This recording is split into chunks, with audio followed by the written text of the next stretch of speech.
මොනවද දන්නවද? මට කියනවා කත්නූරුවේ සිරිදම්ම NGO වලින් සල්ලි අරන්ලු වැඩ කරන්නේ.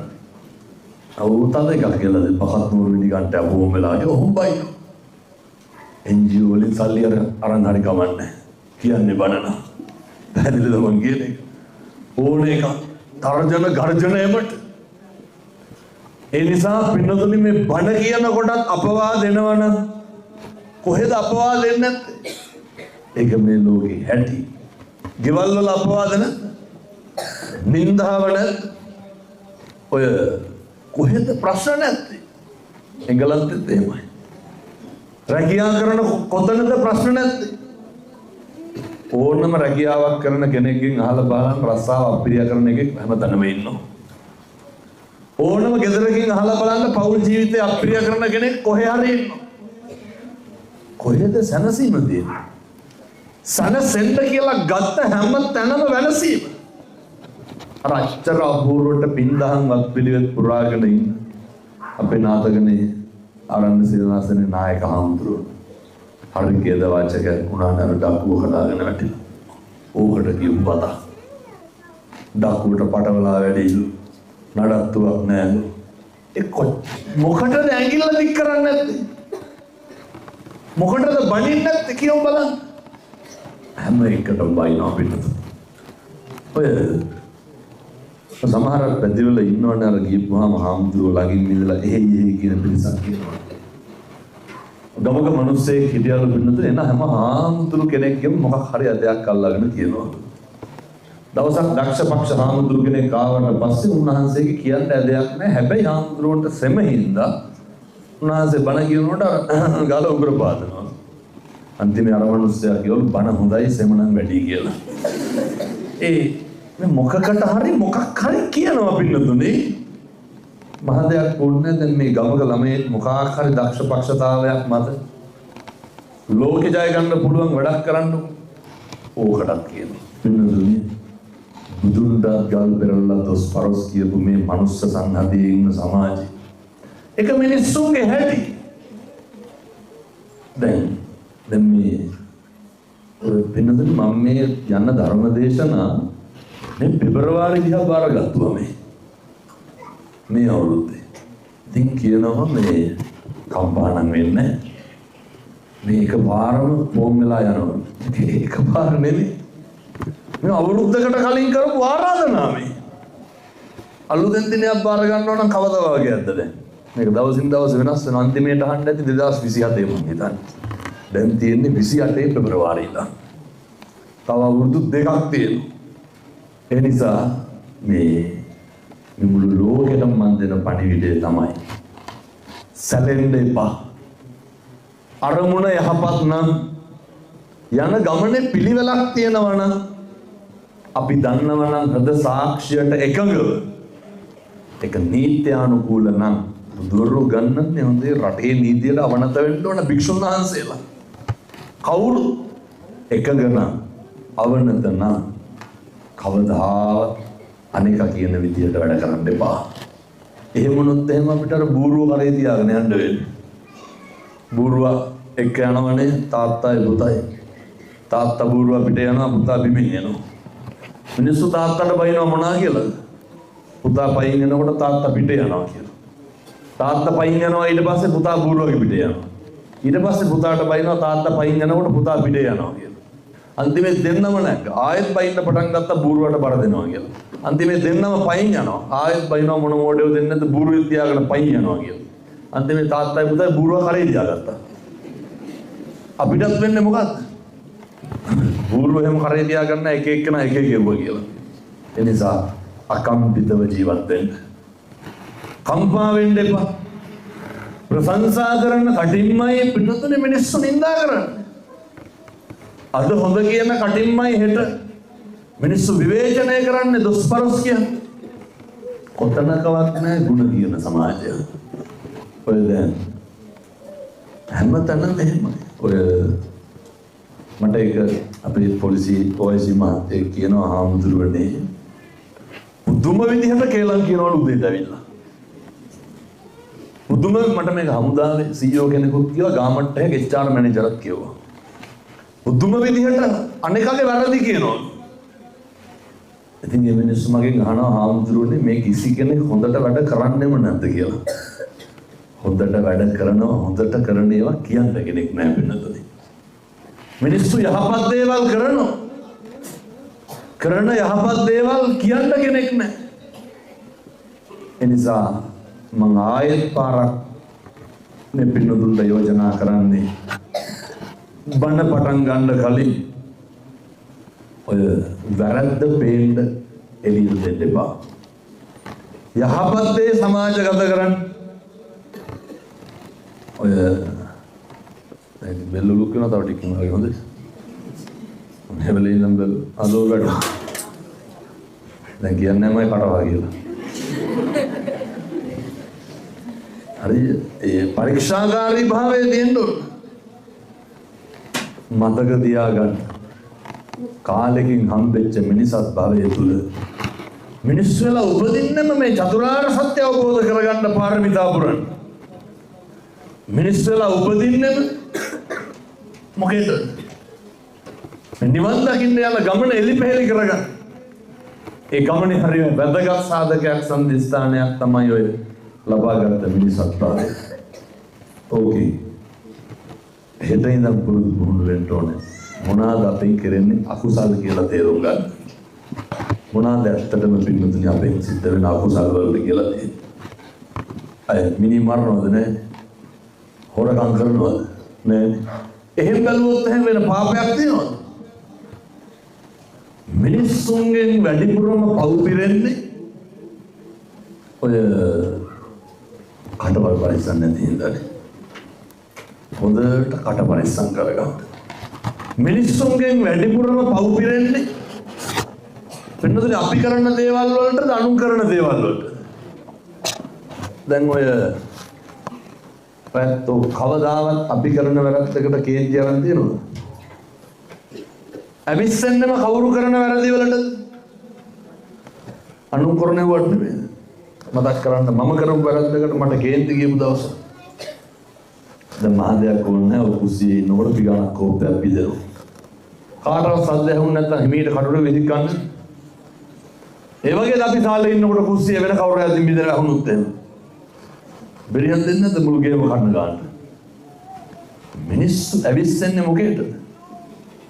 අනේක කරන වැරදි වලට. මිනිස්සු කේන්ති ගන්න.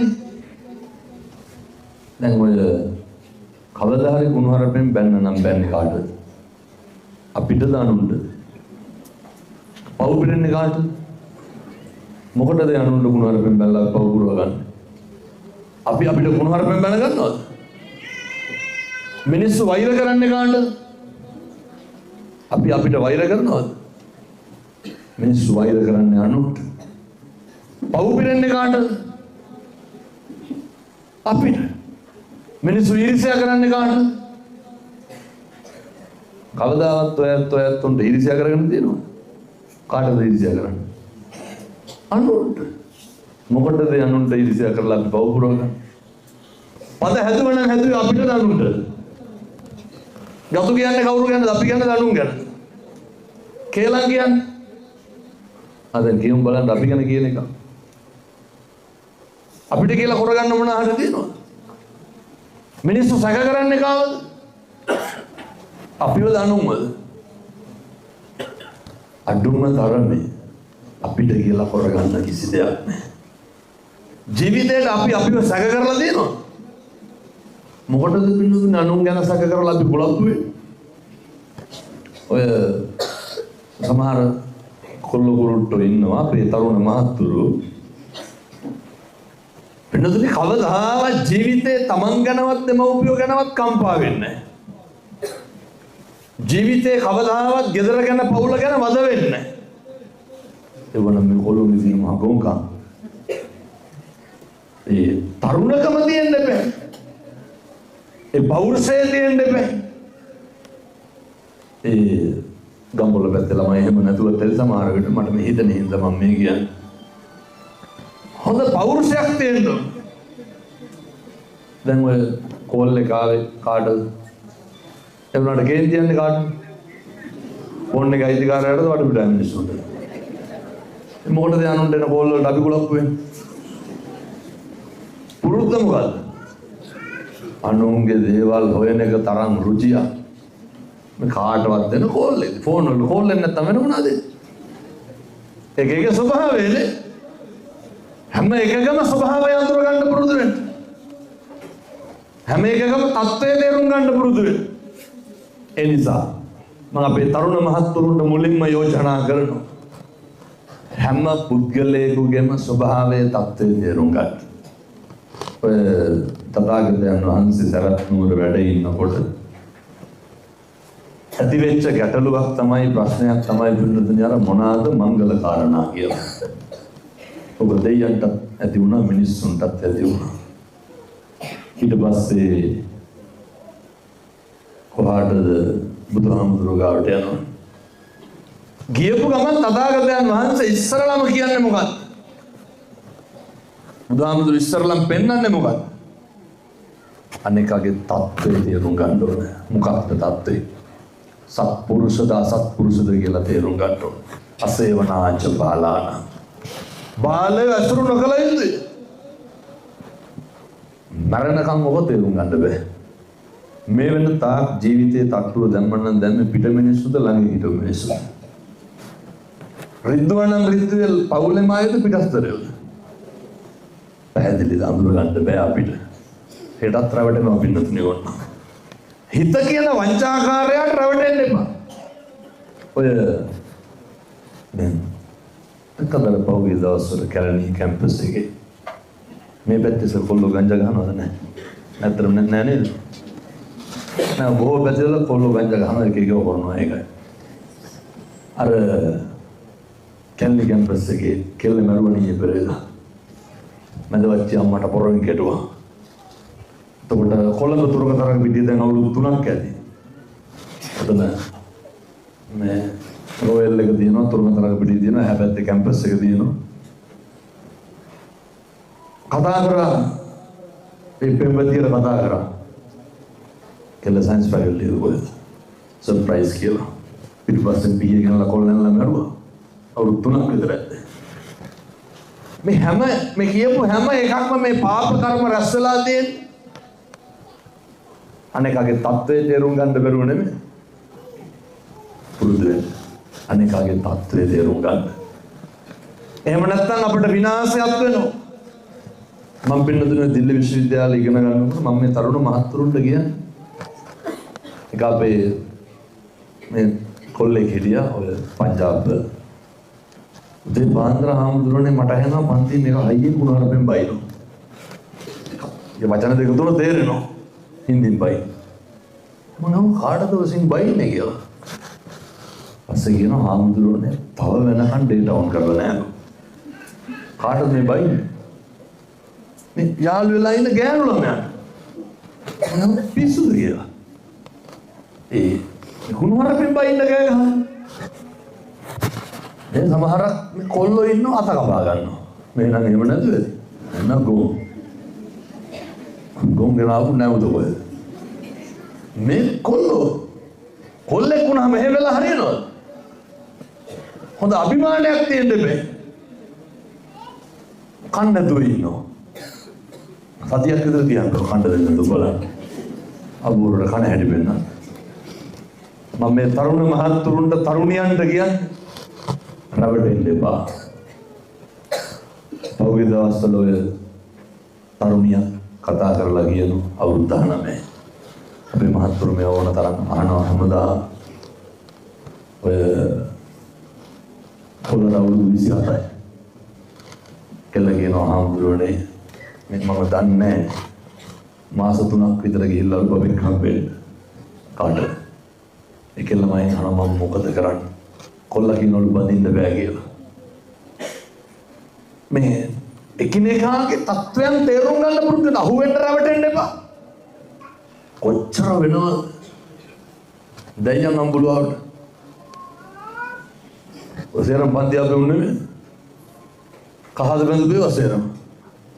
මම මේවට බාල්දි පෙරලනවා එහෙම නෙවෙයි.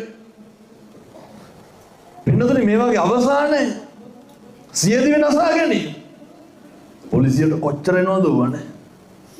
ඒ වගේ අවසානයේ තාඩනේ පීඩනේ අම්මගේ තාත්තගේ බලාපොරොත්තු කඩා වැටි. කොල්ලෝ කෙල්ලෝ වුණාම ප්‍රේම සම්බන්ධතා පවත්තන්න ඕනේ නැත්නම් ඔය කිරියම්මලා කිරියත්තලා කරන්නේ නෙමෙයි. මේ ලෝකේ සම්මතය අසම්මතය කියලා දෙකක් තියෙනවා. ඒ වගේ අවසානයේ දරා ගන්න බැරුණාම වීදුරු කට්ටක් කරන් අත කපා ගන්නවා. අර දෙන්න කොහෙන්ද පැනලා මැරෙනවා. අර කිරිබොන කාලේ බත් කන්න එපා කියන්නේ ඒකනේ. අධ්‍යාපන ජීවිතේ කඩාකප්පල් වෙනවා. එවනම් මේ අපේ අධ්‍යාපන ක්‍රමයේ තියෙන වැරදි සමහර තැන්වල මම දැක්ක බහුගේ කාලේ ඕවා ගැන උගන්වනකොට සමහරව උගන්වන්න එපා කිව්වා. නමුත් අධ්‍යාපන ක්‍රමයේ ඉඳන් හැදෙන්න ඕන යන ගමනකට කලින් බුදුහාමුදුරුවෝ උගන්වනවා. විනයෝජ සික්කිතෝ. විනයක් එක්ක හොඳ හික්මීමක් ශිල්ප ශාස්ත්‍රීය දැනීමක් තියෙන්න ඕනේ. ඒ සියල්ලට ප්‍රථම බුදුහාමුදුරුවෝ දේශනා කරේ සත්පුරුෂව අසත්පුරුෂව කවුද කියලා අඳුරගන්න. අපිට බාධාවක් පීඩාවක් කරන්නේ කවුද කියලා අඳුරගන්න. අපිට බාධකයක් දාන්නේ කවුද කියලා අඳුරගන්න. ඒ නිසා මම යෝජනා කරනවා මේ අම්මලාට තාත්තලාට ඇසුරු කළ යුතු නොකළ යුතු පුද්ගලයෝ තේරුම් ගන්න. දැන් අපේ තරුණ මහත්තුරුන්ගෙන් අහන්න ඔය කුඩුවනම් මනම් මේ පැතිර නැති දේවල්ට පල්ල හැදිනවා. එන්නතුනේ ඇසුර හින්දාම නෙමෙයි තරුණයෝ නාස්ති වෙලා තියෙන්නේ කියලා. තරුණයෝ වුණාම හොඳ පෞරුෂයක් තියෙන්න ඕන, කොල්ලොන්ට හොඳ අභිමානයක් තියෙන්න ඕන. ඔය පැටවුගේ අතේ හාමුදුරුවනේ බ්‍රේස්ලට් එකක්වත් නැහැ. චේන් පොටක්වත් නැහැ.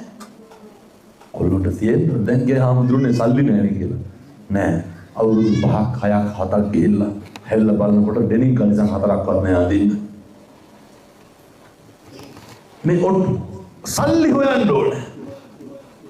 මම කියන්නේ විවිධ මත්ද්‍රව්‍ය වලට බැහැලා රෑ තිස්සේ හාමුදුරුවනේ පාන්දර 2යි 3යි ෆෝන් කරනවා. කවුද? ගුමෙන් කොල්ලෝ කෙල්ලෝ. ඊබරද වැලිගම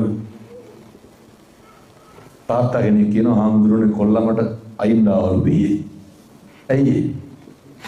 හරි පිළිකාවක් මේ පොඩි උන් වීඩියෝ ගේම් ගහනවා. ඒකට බැහැ වුණා රෝග ලක්ෂණ නැගිටින්නේ, නාන්නේ, කන්නේ 11 12 වෙනකම් බුදිනවා කාමරේම ඉන්නේ එළියටවත් එන්නේ. අර ඩ්‍රැකියුලාට වගේ අවුව පේන්න බෑ.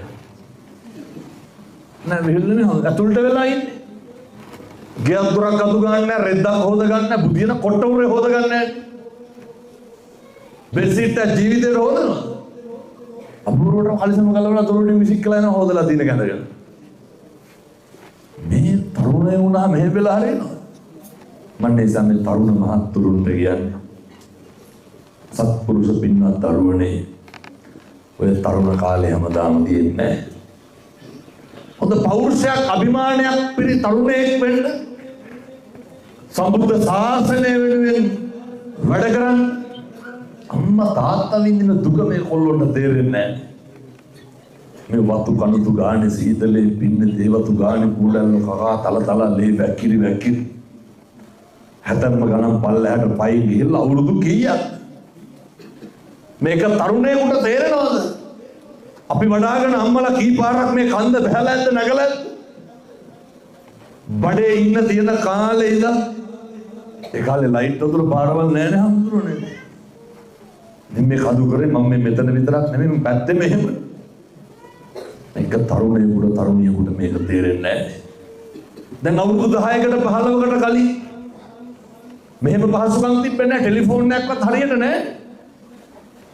එහෙම යුගයක දැඩි මහන්සියෙන් කැප වෙලා හදපු දරුවෝ නැගිටලා මිරිස්පැලයක් හිටවන්නේ නැහැ. නිකමටවත් උදව්වට එනවා. නිකමටවත් කියන්න ඔය මොකක් හරි වැඩක් කියන්න උඹට එන්න කියලා. අය নানা ප්‍රකාර දේවල් කියනවා. වතුර කලයක් ගෙන්න ගන්න බෑ. කැඩිච්ච බටයක් මුට්ටු කරගන්න ගෙදර කොල්ලට අම්මා වඳින්න ඕනේ. ගෙදර টয়ලට් එකේ දොරට හාමුදුරනේ තහඩුවයි රීපපටි දෙකයි ගහලා තියෙන්නේ. ඒ වුණාට 25 විතර කොල්ලෙක් ගෙදර ඉන්නවා. මොකටද කොළුකම? මොකටද පිරිමිකම? ඒ හින්දා තරුණයන්ට හොඳ දරා ගැනීමක් තියෙන්න ඕනේ. තරුණයෝ අකම්පිතව ජීවත් වෙන්න ඕන, සැලිලා හරියන්නේ. ඒ පෞරුෂයෙන් කොහොමද වැඩ ගන්න? මම තරුණ මහත්තුරුන්ට යෝජනා කරනවා. අනේකට තෝවත් නොකියයි. අනේකට වචනයක්වත් කියන්න එපා. ඔය දැන් ඉන්න පොඩි උන් එක්ක බෑ පොඩ්ඩ බැරි වෙච්ච ගමන් හෙල්මට් පාරවලදී නතරනවා අනිත් පැත්තට. නෑ දැන් ඉන්න පොඩි උන්ගේ වැඩේ උඩ බලලා හෙල්මට් එක ගන්න. ඔය කොහොම කරන්න එපා. අම්මට අම්මේ තාත්තේ අයියා කියලා කතා කරන්න. ගෙවල් වල අම්මට තාත්තෝ කියලා කතා කරන්න. අම්මුරට කියනවනේ තොපින්ද තමයි මෙහෙම උනේ කියලා. කියන්නේ කියනවා. අම්මා තාත්තා කියන දේ අද ගිහින් දරුවෙකුට කියන්න පුතේ ෆෝන් එක ගන්න එපා වෙන වැඩක් කරන්න කියලා. ඒක බෙල් වල දාගන්න හදන අනිත් පැත්තට. කොහාටද මේක ගිහින් දැන් අම්මලා තාත්තලා තීරු ගන්න ඕන එකක්. අපි කරන්න තිබ්බ බොහෝ දේවල් අපි අදින් කෙරලා නැහැ. ඔය දපේ සර්ලගේ ගහන්න පැමිණිලි පොතේ කොච්චර තියෙනවද මේ නේද ගෙවල් වල අම්මා තාත්තා ගහගන්න එවුවා. අඬ දබර වෙන්නේ එවුවා. ගෙවල් වල කොච්චර දරුවෝ ඉස්සරහ කුණුහරුපෙන් බැන ගන්නවද? ලේන් මසින් ජාතක කරපු දරුවෝ ඉස්සරහ තාත්තා අම්මට බයිනවා වේසි කියලා කුණුහරුපෙන්. බයින්නේ නැද්ද? තාත්තා මේ දරුවෝ ඉස්සරහ අම්මට වෙන මිනිස්සු පාවලා දීලා බයිනවා හම්දුරුනේ. කොහෙද අභිමානය? කොහෙද පෞරුෂයක් තියෙන්නේ? කොච්චර ගසලා එලවන්න හදලා ඇද්ද? කොහොමද දරුවාද? අම්මා තාත්තගේ පැත්තට බයිනවා, තාත්තා අම්මගේ පැත්තට බයිනවා. සතර ආයේ තොරණ ආයේ ලෝකයක් නැහැ. මම තරුණ මහත්තුරුන්ට කියන්නේ අනේකට තෝවත් නොකිය ඉන්න බැයි නම් පුතේ බඳින්න එපා. කටක් ඇරලා අනේකට දොස් නොකිය ඉන්න බැයි නම් බඳින්න එපා. අනේකගේ හිත රිද්දන්න නැතෝ ඉන්න බැයි නම් බඳින්න එපා. අනේකට ගරු කරන්න. අනේකගේ ආත්ම ගෞරවය රකින්න. ඒ අතාරින එක යන එක මග ඇරෙන එක වෙනම කතාවක්. නමුත් හොඳ බෞද්ධයෙක් වුණාම අර සංස්කෘත පඬිවරයෙක් කියන්නේ නච්චාදේපි කෞපේනං දර්ශමසකාපහංසන පුච්චමරතම් පණ්ඩිතං ධර්ම වර්ජිතං. මේ ලෝකේ හැම සතෙකුටම නගුටක් තියෙනවා. බල්ලට උගේ නගුටෙන් තියෙන ප්‍රයෝජනය මොකක්ද? අඩුම තරමේ විලිවත් වහගන්න පුළුවන්. බල්ලට උගේ නගුටෙන් ප්‍රයෝජනයක් නැත්තේ යම්සේද විනය සදාචාරයේ හික්මීම. මනුස්සකම නැති දරුවෝ මිනිස්සු මේ ලෝකෙට බලු නගුට වගේ. මොකක්ද මේ හික්මීම? ඔය ගෙවල් වල ඇවිස්සිච්ච ගමන් නෙමෙයි දෙන්නේ. කටක් කරලා වචනයක් කතා කරන්න බෑ අනිත් පැත්තට එකක් කිව්වොත් 60ක් කියන්න බලනවා.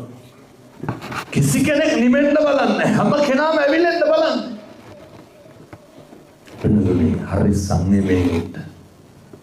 අනේක මොකක් හරි කියනකොට ඒක අනේකගේ ස්වභාවය. එකිනෙකාගේ ස්වභාවය අඳුරගන්න. අපි අඳුරගන්නේ අපි රැවටෙනවා. අපි වෙනස් වෙනවද හුරු වෙනවද වෙන්නේ? අපි වෙන්නේ හුරු වෙන්නේ. අර ජනශ්‍රුතිය කියමනක් තියෙනව නේද? හැමදාම මිනිහගෙන් ගුටි කන ගෑණි එක දවසක් ගැහුවේ නැති වුණාම මෝල් ගහකට පෙරලා ගන්නවලු. ඒ අපි හුරු වෙනවා. තුන් පාරක් පොලිසිය ගියත් හතරවෙනි පාර සමාදාන කරලා ඉපුවා ආයෙත් පිටියක් වත් නැතුව ඉන්නවා. ආයෙත් අඩි ගහපුවම ආයෙත් පොලිසියට. මේක කවද්ද ඉවර වෙන්නේ? සමහරු දරුවෝ හින්දා ඉවසනවා. සමහරු කරන්න දෙයක් නැති කමට ඉන්නවා. බහුතරයක් අසරණකමට ඉන්නවා. ඒ නිසා මම මේ තරුණියන්ට අපේ තරුණ මහත්තුරුන්ට කියන්නේ මුළු ජීවිතේම සැප සතුට තීරණය කරන්නේ කසාදේ. ඒක හරි ලස්සනට ඉන්න පුළුවන් තැන.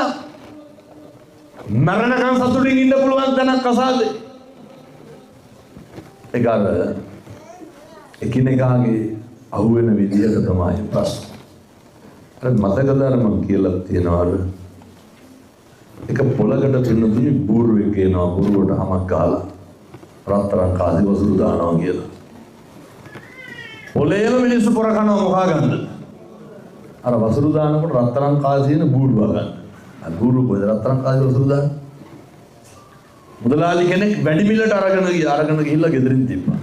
දැන් එළි වෙනකම් බලාගෙන ඉන්න වසුරු විතරයි රත්තරන් කාසි නැහැ. අර බොරුවක් කරලා තිබ්බේ. පහෝදා ගියා විකුණු මිනිස්සයා ගෙදර යනකොට මිනිස්සයා නැහැ. බිරිඳ හිටියා. බිරිඳට කියනවා කොයි ඉන්න පණිවිඩයක් යවන්නම් කියලා ගෙදර හිටු බල්ලට තඩි ගහනවා. බල්ලට ගහලා කියනවා ස්වාමි පුරුෂයා එක් කරගෙන එන්න. දැන් අර වෙලෙන්දාගේ කඩුකුරු කරුණා. ඇයි? වෙනදට මේ පණිවිඩ කියන බල්ලෝ කිව්වත් වගේම අර ගියා වගේම බල්ලෙක් එක්ක වත්තේ ඉඳන් අර වෙන බල්ලෙක් එක්ක ඒ වගේම අර මිනිස්සයා. දැන් අර මිනිස්සයාට හිත ගියා මොකේද? පණිවිඩ කියන බල්ලා කල්ලි වලට ගන්න. මොර කාලා මේ ගුණ කල්ලි වලට ගත්තනේ බල්ලා. අරගෙන ගිහින් බල්ලා පිළිදෙට දීලා කියනවා එතන අපේ හැටි මම මේ කියන්නේ ලැජ්ජාවක් නැහැ හැමදාම අහුනේ කරන්නේ. ආයෙ පණිවිඩ වන්න ඔයා එන්න ඕනේ බල්ලට ගහන්න බල්ලා පණිවිඩේ කියයි. කිව්වා වගේ පින්නතේ උමනාවක් කියලා බල්ලට ගැහුවා. බල්ලා පණිවිඩේ කිව්වා බල්ලා ගහපන් දුන්නොත් බල්ලා දිගු දැන් එනවා එක්කන් එන්න. ආයෙත් පහවදා ගියා මුළු ගමම එක්ක අහුවෙලා මොකේද? අර ව්‍යාජ වෙලෙන්ද අල්ලගන්න. යනකොට ගෙදර බිරිඳ විතරයි. ටිකක් වෙලා ඉන්න ගිහෝ ඕන් ටිකකින් ආපු ගමන් බිරිඳගෙන් ඇහුවා. ඇයි දැන් මෙච්චර වෙලා ගිහින් තව මේ මිනිස්සුන්ට කන්න බොන්න දුන්නේ නැත්තේ? කියලා බැනලා පියා කරගෙන බෙල්ල ගැප්පුවා. ඇත්තටද බොරුවටද? බොරුවට. ව්‍යාජ පියකින් ව්‍යාජ ලෙස බෙල්ල ගැප්පුවා. රාබු මිනිස්සු සේරම තම්බිරලා බලාගෙන ඉන්න මොකේද? මේ ඇයි බෙල්ල ගැප්පුවා? අහනවා ඇයි බෙල්ල ගැප්පුවේ? නෑ මේ කන්න බොන්න දුන්නේ නෑ ඔයාලට සත්කාර කරේ නෑ ඒකයි කේන්තිය. දැන් මම බූරුවත් අමතකයි බල්ලත් අමතකයි. ඊට පස්සේ කියනවා බෙල්ල කැපුවට බය වෙන්න එපා. පොඩි බහන්ඩයක් තියෙනවා. පොඩි නලාවක් තියෙනවා. මේක දෙපාර ගහනකොට මල කඳන් වලට පණිනවා කියලා. එතන බොරුවටනේ බෙල්ල කපලා දාලා රාකෙන් නලාවක් තිබ්බරගෙන තුන් පාරක් විතර පිමිනකොට මේ ගෑනු කෙනා නැගිටිනවා. අර ආපු සේරම දැන් මොකේද කරවල්ලන්නේ? නලාව සල්ලි වලට ගන්න. ඔර කාලා නලාව සල්ලි වලට අරගෙන ගියා. මෙහෙමනම් කොහොම තමයි වෙන්නේ හැමදාම. අරගෙන ගිහිල්ලා දැන් ගෙදරින් තියලා ඉන්නවා. ඔය හන්දල් මේ පැත්තට බොනවද නැහැ? නැතිද? නම් බොහෝ පැත්තට බොනවා ඒක. බොනවා කියන කසින් බොනම තියෙන පැත්තෙන් වල. කෙරලාව හන්දෑලේ. කෙරලා කියන්නේ බීලා. අර තිබ්බ කේන්තියරත් එක මොකද කරේ? නලාව තියෙනවනේ බය වෙන්න දෙයක් නැහැ. කනට එහෙම නෙමෙයි ගැහුවේ මරන්නම ගැහුවා බෙල්ල. කපලා ටිකකින් පණ ගන්නන්ද දැන් පිළිඳු නලාව පිබිනවා. අය නලාව ගැහුවට මල කඳන් වලට පණ එනවා. මුළු ගමම එක්ක අහුවෙලා ගියා. අල්ලගත්ත හොරා. අල්ලගෙන කට බැඳලා අතපය බැඳලා දැම්මා ගෝණියකට. දාලා දැන් අරගෙන යනවා මුහුදට විසිකන්න කියලා. අය ගමේවත් තියන්න නෙමෙයි හදන්නේ. අරන් යනකොට මහන්සියටත් එක්ක ගහකට අර ගෝණිය හේතු කරලා එහෙම්මම කට්ටිය ටිකක් නිදාගත්තා. මුහුදට යන්න බෑ යාද. හරක් 300ක් එක්ක එඬේරෙක් එනවා. එඬේර බැලුවා කට්ටිය බුදි ගෝණියක් තියෙනවා. හොරකම් කරන්න ඕන කියලා ගෝණිය ලෙහුවා. ලෙහනකොටම ගෝණිය ඇතුළේ හොරා කියනවා කෑ ගහන්න එපා මම මේ සල්ලිකාර පවුලකට අකමැත්තෙන් බලෙන් කසාද බලෙන් දෙක් කරගෙන යන්නේ. තමුසට කැමති නම් මේකට බහිනවා සල්ලිකාර පවුලකින් බැඳ හැකි. අනේ අර එඬේර මොකද කරුවේ? බැස්ස ගෝණිය නර කට මැදලා ගියා හරක් ටිකක් අරගෙන හොරා ගෙදර. ගමේ මිනිස්සු හරිය සතුටින් අර ගෝණිය මොහොතට විසික් කළා. එනකොට මේ හොරා ඉන්නවා ගෙදර හරක් 300ක් එක්ක. හොරාගෙන් අහනවා අපි දැන් මේ මොහොතට විසික් කළා නේ ආරේ. ඔව් විසික්කා. විසික් කරනකොට මුහුදු සුරංගනාවිය උඩට ආවා. දෝතට වඩා ගත්ත හරක් 300ක් එක්ක ගොඩින් තිබ්බා. දැන් ගමේ මිනිස්සුන්ට පොකරේ මොකෙද්ද? මුහුදු සුරංගනාවිය කියලා හරක් කරන් දෙන්න ඕනේ. හොරා මොකද කිව්වේ ගමේ මිනිස්සු බැස්සව ගෝණිය වලට. පටවගත්ත හරත් මුළු ගමේම අරන් ගිහලා විසික්ක මුහුදට. කවුද ඉතුරුනේ? වංචාකාර මුදලාලි විතරයි. වංචාව ඉතුරු වෙනවනේ. අපි විනාශ වෙන්න ඔක කවද්ද කෙලවර වෙන්නේ? කවදාවත් ඔගේ කෙලවරක් නැහැ. රැවටෙන එකේ අහුවෙන එකේ සීමාවක් තියෙනවා. අද හොඳයි හිටම වගේ ආයෙ නා වෙනවා ආයෙ හොඳයි. ඒ නිසා මතක තියාගන්න අර කාලෙකින් හම්බෙච්ච මිනිසත් ඔය නිකන් මිස්කාරනේ එකිනෙකා මත දිය කරන්න එපා. එකිනෙකා මත විනාශ කරන්න එපා. නත්ති මේ සරණං අඤ්ඤං බුද්ධෝ මේ සරණං වර. අපිට අපේ බුදුහාමුදුරුවන්ගෙන් තොර සරණක් නැහැ. නත්ති මේ සරණං අඤ්ඤං ධම්මෝ මේ සරණං වර. අපිට අපේ ධර්ම රත්නයෙන් තොර සරණක් නැහැ. නත්ති මේ සරණං අඤ්ඤං සංඝෝ මේ සරණං වර. අපිට අපේ සංඝ රත්නයෙන් තොර සරණක් නැහැ. කලකින් ලබාගත් මේ සත්භවයේ සත්ව පාපස්සා කරණ සියලු පවුණු කළ යුතුය. කුසලස්ස උපසම්පදා කුසල් වැඩි දියුණු කළ යුතුය. වර්ධනය කළ යුතුය. ඒ නිසා මම මේ තරුණ මහත්තුරුන්ට කියන්නේ ඔය කාලේ තමයි හොඳට ශ්‍රමය දන් දෙන්න පුළුවන් කාලේ. මොකෝවත් කරන්න හිතෙන්නේ නැත්නම් පස්සට අපිට වැඩක් වෙන දෙයක් කරගන්න. මම නම් කියන්නේ වැඩපලකට ගිහිල්ලා මේ වාහනයක් හරි හොදන්න පුරුදු වෙන්න කියලා. දවසකට රුපියල් 500ක් හරි හොයන්න. ඒ දැන් ඉන්න කොල්ලොන්ට ලෙඩක් තියෙනවා 30000 පඩියට වැඩ කරන්න යන්න. උන්ට ගියපු ගමන් කැරගෙන පුටුව දෙන්න ඕන ආයතනවල. හිටගෙන ඉන්න බෑ, නිදි මරන්න බෑ. අපූර්වට රටවල් වලට ගිහින් ආපහු වෙනවා ඇයි? වැඩක් නැහැ ලස දෙකයිලු පඩිය. මොකද දැන් දින කම්මැලිකම මචරකම. පයින් යන්න එන්න බෑ, ඔට්ටු වෙන්න බෑ, මහන්සි වෙන්න බෑ. දැන් වැඩකට කොල්ලෙක් හොයාගන්න ඉන්නවද? මොන පැත්තෙන් මොර ක්‍රමයෙන් හරි කමන්නේ මං කියන්නේ අර ගෙවල් වල මුස්පෙන්දු ජීවිත ගෙවන්න එපා. රාත් උදේ 10 11 වෙනකම් පුතියන්න එපා. හොඳට මහන්සි වෙලා හොඳට කටයුතු සිද්ධ කරන්න. ඒ සඳහා අපේ තරුණ මහත්තුරුන්ට අවශ්‍ය ශක්තිය, ධෛර්යය දලදා හාමුදුරුවෝගේ පිහිටේ ලැබේවා සාදු කියලා ප්‍රාර්ථනා කරනවා. වෙනදී අපේ හාමුදුරුවන්ගේ මේ වුමනාවට එළීමට මම වැඩම කරාට මොකද? මට දැන් වෛද්‍යවරු කියලා දෙන්නේ විනාඩි 45කට වඩා බණ කියන්න එපා. දවසට එකකට වඩා කියන්න එපා. ඒ වුණාට අද තව 3ක් තියෙනවා. බාරගත්තුවා. එතකොට ඒ අතරතුර විදේශ ධර්ම දේශනා තියෙනවා. අනිද්දාරින් ආයෙ දුබායි ගිහින් යන්න ඕනේ. එතකොට මේ කියපු එක වචනයක්වත් අපත් කරන්න එපා. පළවෙනි අවවාදය හෙට ඉඳන් කිසි කෙනෙකුට තෝ කියලා කියන්න එපා. දෙක හෙට ඉඳන් කිසි කෙනෙකුට කුණු හරපෙන් කතා කරන්න එපා. තුන්වෙනි එක අම්මයි තාත්තයි ගෞරවණීය විදියට ඉන්න. සතු අයගේ වල හැසිරෙන්න එපා. දෙන්නට හරි ආදරෙන් ලෙන්ගතු අනිකගේ ආත්ම ගෞරවය රැකගෙන ප්‍රශ්න තියෙනවා නම් දරුවන්ගෙන් පිට හොරෙන් කතා කරන්න. දරුවන්ට ආදර්ශ සම්පන්න දෙමව්පියෝ වෙන්න. මම ඊට පස්සේ දරුවන්ට කියනවා අම්මට තාත්තට හරි ආදරෙන් ඉන්න. මගේ අම්මේ මගේ තාත්තේ කියලා අම්මා තාත්තා වැළඳ ගන්න තාත්තගේ ඔළුව අල්ල ගන්න. අම්මගේ කකුල් දෙක මෙරි ගන්න සිතාලේප ටික ගන්න. හරි ලෙන්ගතු වෙන්න පොල් ටික ගාලා දෙන්න ගෙදර වැඩ ටික කරන්න. රෙජි ටික හොදලා දෙන්න අතුපතු ගන්න. උච්චාරයි කොයිලෝලා වෙන්න සනසීම. එකට බත් ටික කාලා එකට ඉන්න. පන්සලට යන්න බොවලු අමදින්න චෛත්‍යවල අමදින්න. ශ්‍රමය දන් දෙන්න සමදානය කරන්න. බල්ලෙකුට පුරුෂයෙකුට පීඩාවක් කරන්න එපා.